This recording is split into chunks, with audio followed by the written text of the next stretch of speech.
ওম শান্তি। আজ 15 এপ্রিল 2024 প্রাত মুরলি। বাবা আজ বলেছেন, মিষ্টি বাচ্চারা, এই সঙ্গম যুগ হলো উত্তম থেকেও উত্তম হওয়ার যুগ। এই যুগেই তোমাদের পতীত থেকে পবিত্র হয়ে পবিত্র দুনিয়া বানাতে হবে। আজকের প্রশ্ন, অন্তিম সময়ের অত্যন্ত বেদনাদায়ক দৃশ্য দেখার জন্য তোমাদের মনের দৃঢ়তা কিসের আধারে আসবে? উত্তর, তোমরা দেহভাবকে দূর করতে থাকো। অন্তিম দৃশ্য খুবই কড়া। বাবা তার বাচ্চাদের মজবুত বানানোর জন্য অশরীরী হওয়ার ইশারা দেন। বাবা যেমন এই শরীর থেকে পৃথক হয়ে তোমাদের শিক্ষা দেন, বাচ্চারা তোমরাও তেমনি নিজেদের শরীর থেকে পৃথক মনে করো, অশরীরী হওয়ার অভ্যাস করো। তোমাদের বুদ্ধিতে যেন থাকে যে এখন আমাদের ঘরে ফিরে যেতে হবে। ওম শান্তি। মিষ্টি মিষ্টি আত্মারূপী বাচ্চারা এখন শরীরের সঙ্গেই আছে। বাবাও এখন এই শরীরের সঙ্গেই আছেন।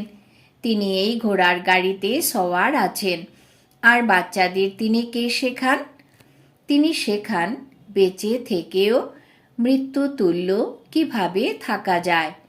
বাবা ছাড়া এ আর কেউ শেখাতে পারেন না। সব বাচ্চারাই বাবার পরিচয় পেয়েছে। তিনি হলেন জ্ঞানের সাগর, পতিত পাবন। এই জ্ঞানের দ্বারাই তোমরা পতিত থেকে পবিত্র হও, আর পবিত্র দুনিয়াও তো বানাতে হবে। নিয়ম অনুসারে এই পতিত দুনিয়ার ড্রামার বিনাশ হতেই হবে।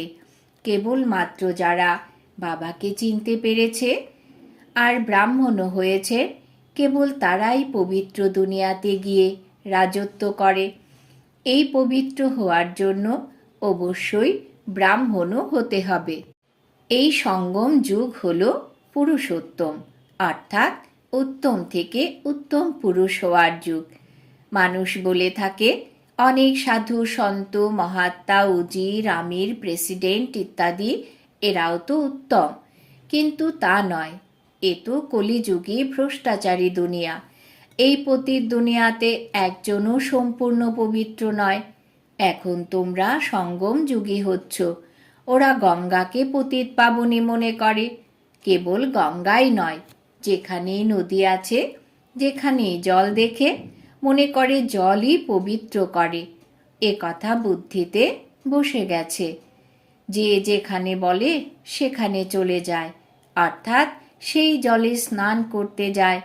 কিন্তু জলে তো কেউ পবিত্র হয় না। জলে স্নান করলেই যদি সকলে পবিত্র হয়ে যেত, তাহলে এখন সম্পূর্ণ সৃষ্টিই পবিত্র হতো।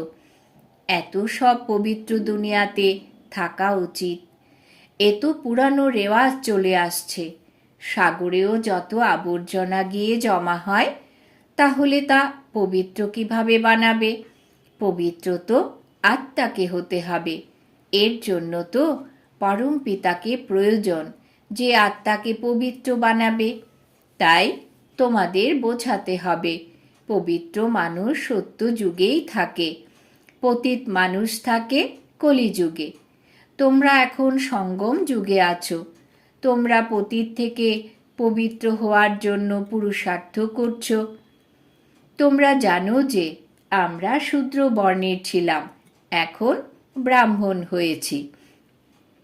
শিব বাবা প্রজাপিতা ব্রহ্মার দ্বারা আমাদের ব্রাহ্মণ করেন। আমরাই হলাম প্রকৃত মুখ বংশাবলী ব্রাহ্মণ। ওরা হলো কুখ বংশাবলী ব্রাহ্মণ। প্রজাপিতা তো সমস্তই প্রজা হয়ে গেল। প্রজাদের পিতা হলো ব্রহ্মা। সে তো গ্রেট গ্রেট গ্র্যান্ডফাদার হয়ে গেল। অবশ্যই তিনি ছিলেন। তাহলে তিনি এখন কোথায় গেলেন? পুনর্জন্ম তো নেন, তাই না? বাচ্চাদের তো এ কথা বলাই হয়েছে যে ব্রহ্মাও পুনর্জন্ম নেন। ব্রহ্মা আর সরস্বতী, মা আর বাবা, তারাই আবার মহারাজা মহারানী হন, যাকে বিষ্ণু বলা হয়। তারাই আবার 84 জন্মের অন্তে এসে ব্রহ্মা সরস্বতী হন। এই রহস্য তো তোমাদের বোঝানো হয়েছে। বলা হয় যে জগদম্বা তো সম্পূর্ণ জগতের মা, লৌকিক মা তো প্রত্যেকেরই ঘরে ঘরে আছে, কিন্তু জগদম্বাকে কেউ জানে না। এমনই অন্ধশ্রদ্ধার থেকে বলে দেয় মানুষ কিছুই জানে না। যার পূজা করে তার কাজ সম্বন্ধে জানেই না। বাচ্চারা, এখন তোমরা জানো রচয়িতা হলেন উঁচুর থেকেও উঁচু। এ হলো উল্টো বৃক্ষ, যার বীজরূপ ওপরে আছে। তোমাদের পবিত্র বানানোর জন্য বাবাকে ওপর থেকে নিচে আসতে হয়। বাচ্চারা, তোমরা জানো যে বাবা এসেছেন আমাদের এই সৃষ্টির আদি, মধ্য এবং অন্তের জ্ঞান দিয়ে সেই নূতন সৃষ্টির চক্রবর্তী রাজা রানী বানানোর জন্য। এই চক্রের রহস্য তোমরা ছাড়া এই দুনিয়ার আর কেউ জানে না। বাবা বলেন, আবার 5000 বছর পরে আমি এসে তোমাদের বলবো। এই ড্রামা হলো বানানো। ড্রামার ক্রিয়েটর, ডাইরেক্টর, মুখ্য অভিনেতাদের আর ড্রামার আদি, মধ্য এবং অন্তকে না জানলে তাদের তো বুদ্ধিহীন বলবে, তাই না? বাবা বলেন যে 5000 বছর আগেও আমি তোমাদের বুঝিয়েছিলাম, তোমাদের আমি নিজের পরিচয় দিয়েছিলাম। এখন যেমন দিচ্ছি, তোমাদের আমি পবিত্র বানিয়েছিলাম যেমন এখন বানাচ্ছি। তোমরা নিজেদের আত্মা মনে করে বাবাকে স্মরণ করো। তিনিই হলেন সর্বশক্তিমান এবং পতিত পাবন। বলা হয়ে থাকে, অন্তিম সময়ে যেমন স্মরণ করবে তেমন যোনিতে আসবে। এখন তোমরা তো জন্ম নাও, কিন্তু শূকর, কুকুর, বেড়াল ইত্যাদি হও না। অসীম জগতের বাবা এখন এসেছেন। তিনি বলেন, আমি তোমাদের সকল আত্মাদের পিতা। এরা সকলেই কাম চিতায় বসে কালো হয়ে গেছে। এদের আবার জ্ঞান চিতায় বসাতে হবে। তোমরা এখন জ্ঞান চিতায় বসেছ। জ্ঞান চিতায় বসে আবার বিকারে যেতে পারবে না। প্রতিজ্ঞা করে যে আমরা পবিত্র থাকব। বাবা কখনো ওই রাখি বাঁধেন না। এ তো ভক্তি মার্গের রেওয়াজ চলে আসছে। বাস্তবে এ হলো এই সময়ের কথা। তোমরা বুঝতে পারো যে পবিত্র হওয়া ছাড়া পবিত্র দুনিয়ার মালিক কিভাবে হবে। তবুও দৃঢ় করানোর জন্য প্রতিজ্ঞা করানো হয়। কেউ রক্ত দিয়ে লিখে দেয়, কেউ আবার অন্য কিছু দিয়েও লিখে দেয় যে বাবা তুমি এসেছো, আমি তোমার থেকে অবিনাশী উত্তরাধিকার অবশ্যই নেব। নিরাকার তো সাকারের মধ্যেই আসে, তাই না? বাবা যেমন পরমধাম থেকে নেমে আসেন, তেমনি তোমরা আত্মারাও নেমে আসো। তোমরা ওপর থেকে নিচে আসো পার্ট প্লে করতে। এ তো তোমরা বুঝতে পারো যে এই নাটক হলো সুখ দুঃখের খেলা। এর অর্ধেক গল্প হলো সুখ আর অর্ধেক গল্প হলো দুঃখ। বাবা বোঝান যে 4 ভাগের 3 ভাগই সুখই তোমরা ভোগ করো। অর্ধেক গল্পের পরে তোমরাই ধনবান ছিলে, কত বড় মন্দির ইত্যাদি বানানো হবে। দুঃখ তো আসে পরের দিকে, যখন ভক্তি একদম তমপ্রধান হয়ে যায়। বাবা বুঝিয়েছেন, তোমরা প্রথম দিকে অব্যভিচারী ভক্ত ছিলে, কেবল একজনেরই ভক্তি করতে, যে বাবা তোমাদের দেবতা বানান, সুখধামে নিয়ে যান, তোমরা তারই পূজা করতে। পরের দিকে ব্যভিচারী ভক্তি শুরু হয়। প্রথমে তোমরা একজনের পূজা, তারপর দেবতাদেরও পূজা করতে। এখন তো পঞ্চভূতের দ্বারা নির্মিত শরীরেরও পূজা করে থাকো। চৈতন্যকেও আবার জড় পদার্থেদেরও পূজা করো। 5 তত্ত্বের নির্মিত শরীরকে দেবতাদের থেকেও উঁচু মনে করো। দেবতাদের তো কেবল ব্রাহ্মণ স্পর্শ করতে পারে। তোমাদের গুরুও অনেক আছে, এ কথা বাবা বসেই বলেন। এই দাদাও বলেন যে আমিও অনেক কিছুই করেছি, বিভিন্ন হঠযোগ ইত্যাদি, কান নাক মলা ইত্যাদি সবই করেছি। অবশেষে সব কিছুই ছেড়ে দিতে হয়েছিল। ওই অভ্যাস করব নাকি এই অভ্যাস? আমার ক্লান্তি ভাব আসত, তাই বিরক্ত হয়ে যেতাম। প্রাণায়াম ইত্যাদি শিখতে খুবই কষ্ট হয়। অর্ধেক কল্প আমরা ভক্তি মার্গে ছিলাম, এখন আমরা জানতে পেরেছি। বাবা সম্পূর্ণ সঠিক কথা বলেন। ওরা বলে যে ভক্তি পরম্পরা ধরে চলে আসছে। এখন সত্যযুগে ভক্তি কোথা থেকে আসবে? মানুষ কিছুই বোঝে না, মূঢ় বুদ্ধি তো, তাই না? সত্যযুগে তো এমন কিছুই বলবে না। বাবা বলেন যে আমি প্রতি 5,000 বছর অন্তর আসি। শরীরও তারই নেই, যে নিজের জন্ম কেউ জানে না। এই সেই 1 নম্বর যে সুন্দর ছিল, সেই এখন শ্যাম হয়ে গেছে। আত্মা ভিন্ন ভিন্ন শরীর ধারণ করে। তাই বাবা বলেন আমি যার মধ্যে প্রবেশ করি তার মধ্যেই এখন বসে আছি। কি শেখাতে বসে আছি? বেঁচে থেকেও মরে যাওয়া। এই দুনিয়া থেকে তো মরতেই হবে, তাই না? এখন তোমাদের পবিত্র হয়েই মৃত্যুবরণ করতে হবে। আমার পার্টি হলো পবিত্র করার। তোমরা ভারতবাসীরা ডাকো হে পতিত পাবন। আর কেউ এমন বলে না হে উদ্ধারকর্তা, আমাদের দুঃখের দুনিয়া থেকে মুক্ত করতে এসো। সবাই মুক্তিধামে যাওয়ার জন্যই পরিশ্রম করে। বাচ্চারা, তোমরা আবার পুরুষার্থ করো সুখধামে যাওয়ার জন্য। ওটা হলো প্রবৃত্তি মার্গের মানুষদের জন্য। তোমরা জানো যে আমরা প্রবৃত্তি মার্গের পবিত্র ছিলাম, তারপর অপবিত্র হয়েছি। প্রবৃত্তি মার্গের মানুষদের কাজ নিবৃত্তি মার্গের মানুষেরা করতে পারবে না।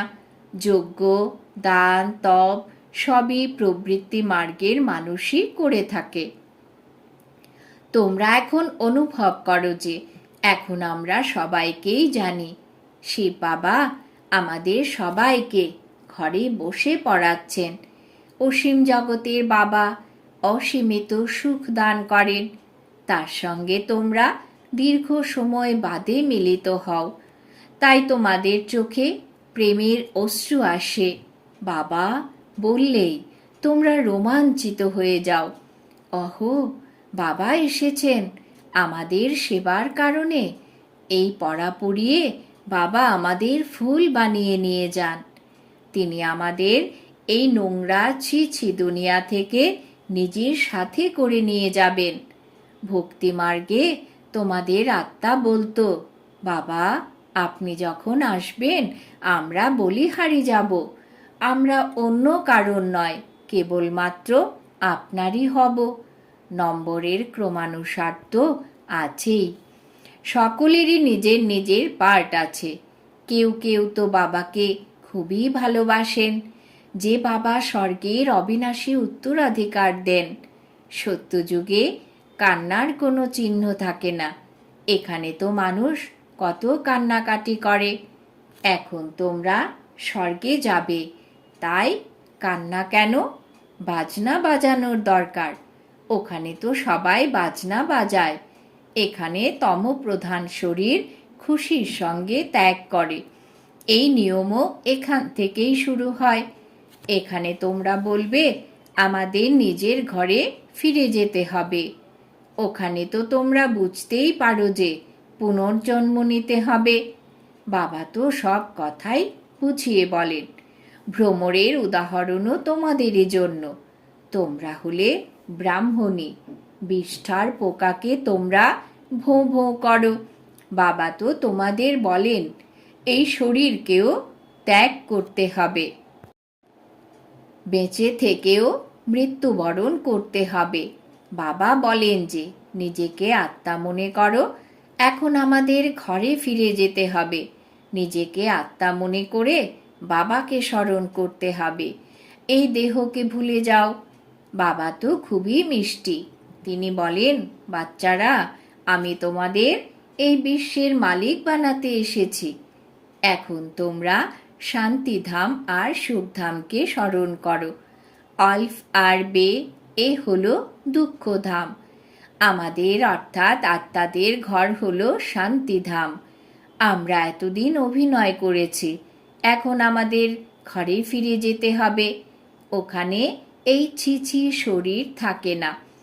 এখন তো এই শরীর সম্পূর্ণ জর্জরীভূত অবস্থা হয়ে গেছে। এখন বাবা আমাদের সামনে বসিয়ে ইঙ্গিতে শেখান। তিনি বলেন, আমিও আত্মা আর তুমিও আত্মা। আমি শরীর থেকে পৃথক হয়ে তোমাদেরও তাই শেখাই। তোমরাও নিজেদের শরীর থেকে পৃথক মনে করো। এখন তোমাদের ঘরে ফিরে যেতে হবে। এখন তো এখানে আর থাকার সময় নেই। তোমরা এও জানো যে এখন বিনাশ হবে। ভারতে রক্তের নদী বইবে, এরপর ভারতেই আবার দুধের নদী বয়ে যাবে। এখানে সব ধর্মের মানুষই একত্রে আছে। সবাই নিজেদের মধ্যে লড়াই করে মরবে। এ হলো পরের দিকের মৃত্যু।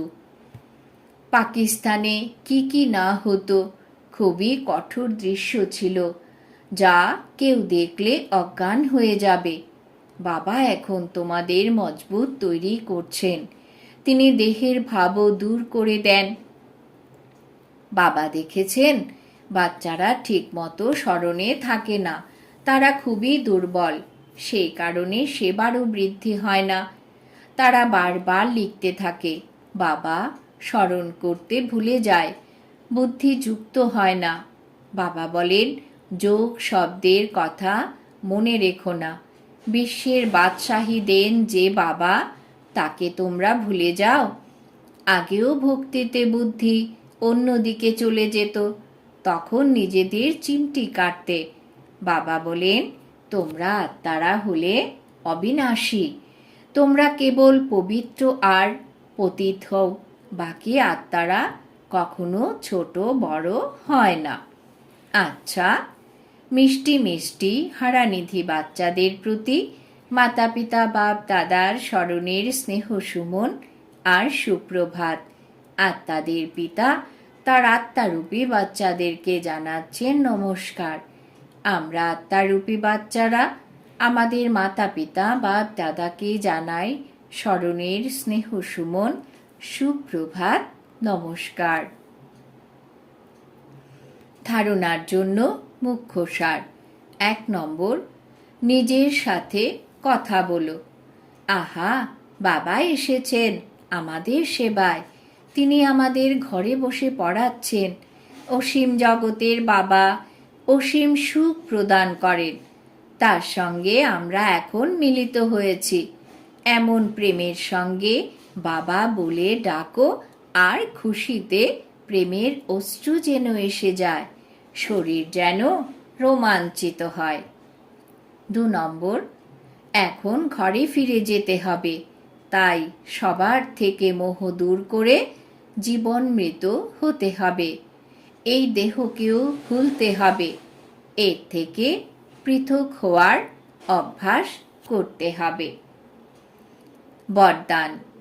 বাবা আজ বরদান দিয়েছেন, অতীত হয়ে যাওয়া কথা বা বৃত্তিগুলিকে সমাপ্ত করে সম্পূর্ণ সফলতা প্রাপ্তকারী স্বচ্ছ আত্মা ভব। অতীত হয়ে যাওয়া কথা বা বৃত্তিগুলিকে সমাপ্ত করে সম্পূর্ণ সফলতা প্রাপ্তকারী স্বচ্ছ আত্মা ভব। ব্যাখ্যা: সেবাতে স্বচ্ছ বুদ্ধি, স্বচ্ছ বৃত্তি আর স্বচ্ছ কর্ম হল সফলতার সহজ আধার। যে কোনো সেবার কাজ যখন আরম্ভ করো, তখন প্রথমে চেক করো যে বুদ্ধিতে কোনো আত্মার অতীতে ঘটে যাওয়া কথা স্মৃতিতে নেই তো। সেই বৃত্তি দৃষ্টি দিয়ে তাকে দেখা, তার সাথে কথা বলা, এর দ্বারা সম্পূর্ণ সফলতা হতে পারে না। সেই জন্য অতীতে হয়ে যাওয়া কথা বা বৃত্তিকে সমাপ্ত করে স্বচ্ছ আত্মা হও, তবেই সম্পূর্ণ সফলতা প্রাপ্ত হবে। স্লোগান: যে স্বপরিবর্তন করে বিজয়মালা তারই গলায় শোভিত হয়। যে স্বপরিবর্তন করে বিজয়মালা তারই গলায় শোভিত হয়। আজকের সমান আমি স্বচ্ছ আত্মা। ওম শান্তি।